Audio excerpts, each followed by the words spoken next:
رمضان المبارک کا مہینہ شروع ہے۔ اس کے حوالے سے یہ ویڈیو ضرور دیکھ لیجیے گا اور عمل کیجیے۔ عورت سحری میں سب سے پہلے جاگتی ہے اور سب گھر والوں کے لیے سحری تیار کرتی ہے، لیکن سب سے آخر میں کھاتی ہے۔ روزہ رکھنے کے بعد دوپہر میں بچوں کو کھانا کھلاتی ہے، پھر 4 بجے کے بعد سے افطاری تک اپنے خاندان والوں کے لیے افطاری تیار کرنے میں لگ جاتی ہے۔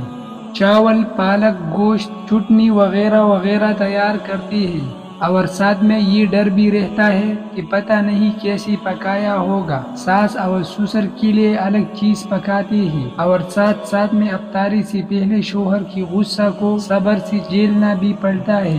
اذان سے پہلے دسترخوان لگانا، تعریف حضور کے بعد 2 روٹیاں کھانے کے بعد ایک ٹھنڈا گلاس لسی مانگنا، اور پھر کہنا کہ نمک کم ہے اور خاص ٹھنڈا نہیں ہے، اور افطاری پوری کی پوری کر لی جناب نے۔ اس کے بعد چپکی سے کسی کمرے میں افطاری کر لیتی ہے۔ تراویح کے بعد پھر سے حضرات کے لیے چائے اور میوہ تیار کرتی ہے، اور پھر سے سحری میں سب سے پہلے جاگتی ہے۔ اگر خدا نخواستہ نہ جاگی، 2 بجے یا سحری لیٹ ہوئی تو سب خاندان کا نزلہ بیچاری عورت پر گرتا ہے سارا دن۔ آپ سے درخواست ہے کہ گھر کے سارے عورتیں، خواہ وہ ماں ہو، بیوی ہو، بیٹے ہو، بہن ہو یا کوئی اور رشتہ ہو، ان کا لازمی خیال رکھنا چاہیے۔ اس طرح کی مزید ویڈیو دیکھنے کے لیے ہمارا چینل سبسکرائب کرو۔ السلام۔